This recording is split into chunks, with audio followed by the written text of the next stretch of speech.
না ম্যাম, নতুন করে জিজ্ঞেস করার কি আছে? আপনি তো আমাকে যা বলার বলেই দিয়েছেন। আর সত্যি তো আমি এখানে থাকছি না। এতদিন যখন এখানে থাকিনি, তখন হঠাৎ করে আমি এখানে থাকবো এটাই বা বলি কি করে বলুন তো?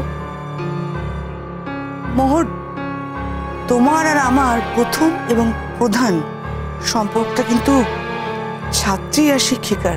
আশা করি তুমি সেটা ভুলে যাওনি। না ম্যাম, আমি ভুলিনি, আর কখনো ভুলবো না। ভুলিনি বলেই আমি আর এখানে থাকছি না। আপনার ছেলের বউ হলে হয়তো আমি এখানে জোর করে থেকে যেতাম।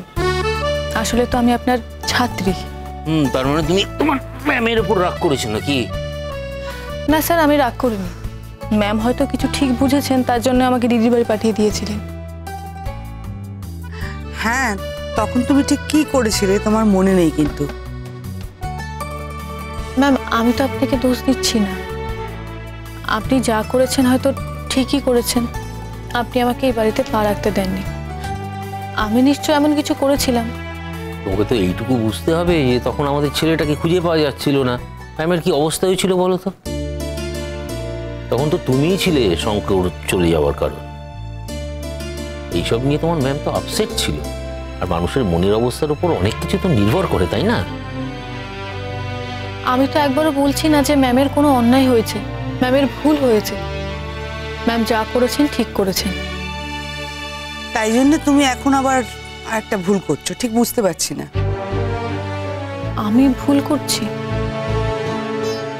করছো না? আর শঙ্খ, তুমি কি করে রাজি হলে? এতটা দিন পরে, এতগুলো দিন পরে, এত ঝামেলার পরে বাড়ি ফিরলে কালকে, আজকে ড্যাং ড্যাং করে চলে যাবে তুমি? না, আমার স্ত্রী যদি এই বাড়িতে একান্ত থাকতে না পারে, তাহলে আমি বা কি করে থাকি? আমি আসা যাওয়া করবো কেন? ওই তো বলছে যে, ও বলছে যে দিদির বাড়িতে আমার ওখানে থাকতে কোনো অসুবিধা হবে না। ঠিক আছে, অ্যাডজাস্ট করে নেবো। তুমি তো যাচ্ছই, শঙ্খও যাচ্ছে, তাই তো? একবারও ভেবে দেখলেন না যে আমরা কিভাবে ব্যাপারটা নেব, আদৌ নিতে পারবো কিনা পুরোটা? ম্যাম, আমি কিন্তু ওকে যেতে বলিনি। ও যখন আমায় জিজ্ঞেস করলো যে ওই বাড়িতে ওর জায়গা হবে কিনা, তখন আমি বললাম কেন জায়গা হবে না? দিদির বাড়িতে 3টে ঘর আছে, আর একটা ঘর তো এক্সট্রাই পড়ে থাকে। দিদির বাড়িতে আমি যে ঘরটাতে থাকি, ও তো সেই ঘরটাতেও থাকতে পারে। কেন শঙ্কর কি নিজের বাড়িঘর জন্য তোমার দিদির বাড়িতে গিয়ে থাকতে যাবে? না স্যার, ও যদি থাকতে না চায় তাতে আমার কোনো আপত্তি নেই। তুমি আলাদা থাকবে, মানে স্বামী স্ত্রীর মধ্যে সম্পর্কটাকে আবার একটা ভাঙন, আবার তোমরা দূরত্বটা আবার চাইছো। ম্যাম, আমি দূরত্ব তৈরি করতে চাইছি না। আপনি যা যা বলছেন আমি শুধু সেই কথাগুলো ফলো করছি। যদি তাই হয়, আমার সাথে থাকতে যদি তোমার এতই অসুবিধা হয়, যাও তুমি শঙ্কর সাথে শঙ্কর বাড়িতে থাকো। দিদির বাড়িতে কেন থাকছো আমি বুঝতে পারছি না। ম্যাম, আমার তো এই বাড়িতে আপনার সঙ্গে থাকতে কোনো অসুবিধা হয়নি। আমি তো এখানেই থাকতে চেয়েছিলাম, কিন্তু আপনি তো আমাকে থাকতে দেননি। তার মানে আমার সঙ্গে থাকতে আপনার অসুবিধা হচ্ছে। মোহন, প্লিজ বোঝার চেষ্টা করো। ম্যাম, আপনার যদি আমার সঙ্গে থাকতে অসুবিধা হয়, তাহলে তো আমি আপনাকে বলতে পারবো না যে আমি আপনার সঙ্গে জোর করে থাকবো। আমি কি বলতে পারি? আমি এটা কখনো বলতে পারি না, আর সেই জন্য আমি চলে যাচ্ছি। দেখো কিভাবে আমাকে জব্দ করার চেষ্টা করছে, আর তুমি চুপ করে আছো কেন আমি বুঝতে পারছি না। শঙ্কর, আমি কি করব?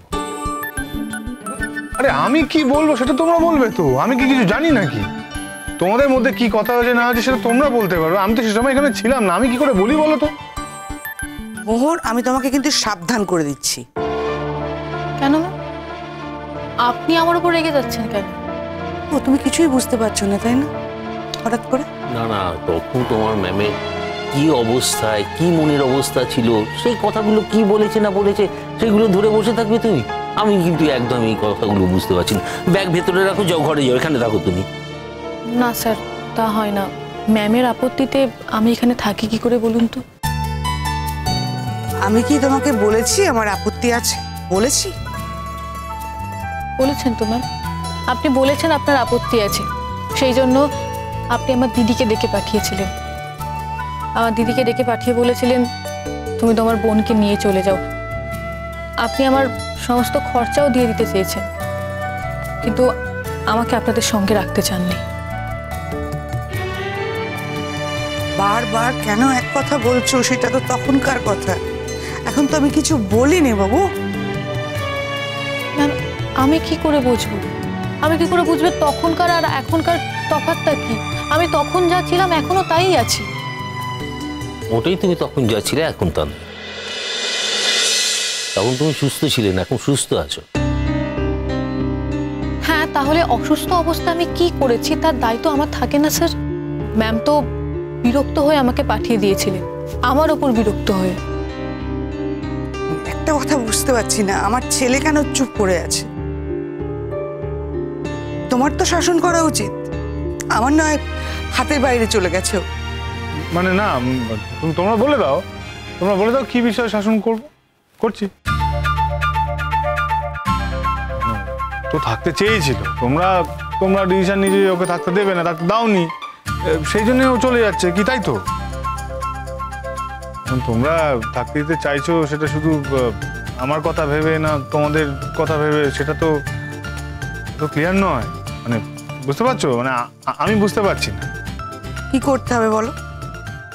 হাত জোর করতে হবে তোমাদের কাছে? বলতে হবে এখানে থেকে যাও, প্লিজ থেকে যাও, এটা বলতে হবে? না ম্যাম, আপনি কি চাইছেন আমি থাকি? ওহো, তুমি আবার সেটা বুঝতেও পারছো না? না ম্যাম, আমি সত্যি বলছি আমি কিছু বুঝতে পারছি না। যদি বুঝতে না পারো আর কোনোদিন তোমাকে বুঝতে হবে না।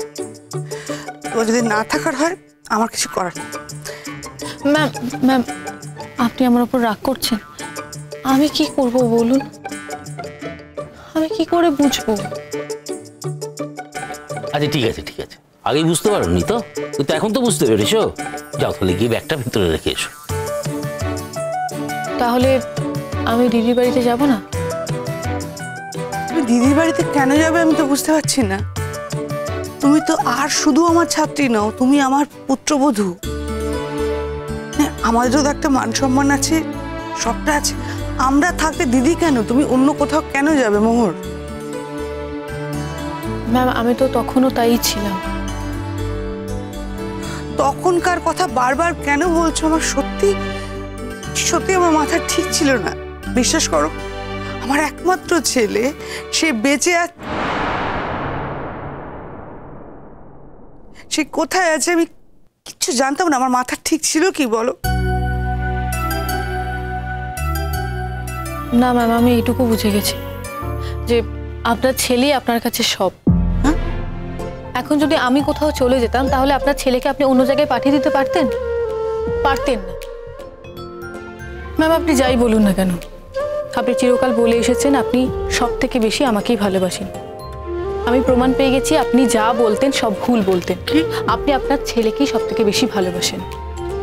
আচ্ছা ঠিক আছে, এইসব থাক, সেসব পরে দেখা যাবে, এসব কথা এখন থাক। আর দেরি হয়ে যাচ্ছে, কলেজ যেতে হবে তো। না না না, দাঁড়াও, তার আগে মীমাংসাটা হোক। আবার কোন মীমাংসা? না, ও দিদির বাড়ি যেতে পারে না। আচ্ছা সেটা আমি কি করবো? তো আমাকে বলছো কেন? আমি কি মীমাংসা করবো? আমি কি বলেছি নাকি ওকে দিদির বাড়ি চলে? তাই তোমার আমি বলেছি? না, আমি কড়া নির্দেশ জারি করছি যে ও কোথাও যাবে না, ওখানেই থাকবে, দিদির বাড়ি যাবে না। যাবো না দিদির বাড়ি? না, যাবে না। ম্যাম, আপনি কি বলছেন? মানে এই যে তুমি চলে যেতে চাইছো, সামনে তোমার পরীক্ষা, পারবে পরীক্ষাটা ভালো করে দিতে? শঙ্খ না থাকলে কে তোমাকে দেখবে, যত্নার্থী করবে?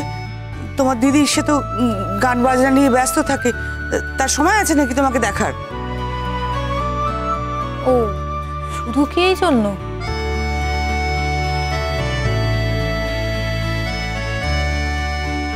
ওটা একটা কারণ। আচ্ছা ধরুন ওখানে আমাকে দেখভাল করার জন্য কেউ আছে, তাহলে তো কোনো অসুবিধা নেই। তাহলেও আমার অসুবিধা আছে। তুমি আমার পুত্রবধূ, তুমি অন্য কোথাও কেন থাকবে? সেটা কি টেম্পোরারি? মানে দেখা গেল যে আবার কোনো গন্ডগোল হলো আর আপনি আমাকে আবার কোথাও পাঠিয়ে দিলেন। মোহর, দেখো মা, আমি তোমাকে সত্যি একবার পাঠিয়ে দিয়েছি। আমার সে এক কথা বারবার বলছো কেন? আর গন্ডগোল কেন হবে? তোমাদের স্বামী স্ত্রীর মধ্যে কেন গন্ডগোল হবে বুঝতে পারছি না। একটু ভালো করে চলতে পারো না একটু? ম্যাম, আমি ইচ্ছে করে গন্ডগোল করি নাকি? ওটা তো একটা অ্যাক্সিডেন্ট ছিল। আমার অসুস্থতা আমাকে দিয়ে কি করিয়েছে সেটা আমি কি করে বুঝবো বলুন তো? আমি বারবার বলছি I am sorry, I am sorry, I am sorry. তাহলে আপনি বলছেন যে আমি এখানে থেকে যাই? তুমি শঙ্খদের বাড়ি যাও, তুমি দিদির বাড়িতে যাও, নিশ্চয়ই যাও, কিন্তু ওইসব জায়গায় থাকবে কেন? তোমার শ্বশুর শাশুড়ি, এত বয়স হয়েছে আমাদের, মানে তোমার কোনো রেসপন্সিবিলিটি নেই, তাই তো? না না ম্যাম, রেসপন্সিবিলিটি তো আছেই। আমি তো নিজে যেতে চাইছি না। ঠিক আছে, আপনি যখন বলছেন। না, এবার কি করতে হবে? হাত জোর করতে হবে? আপনার মুখের কথাই যথেষ্ট। ভেতরে যাও। যাও। হ্যাঁ, তাহলে তাহলে আর কি, ভেতরে যেতে বলছো, ভেতরে যাও। আর এই তোমার ব্যাগটা তো নিশ্চয়ই নিয়ে যাবে না? ব্যাগটা ঘরে রেখে তারপর আমরা রওনা হই। হ্যাঁ, ব্যাগ তো রেখে যেতেই হবে। ম্যামের বারণ করে দেওয়ার পর এত বড় ব্যাগ নিয়ে যাওয়ার ক্ষমতা আমার আছে?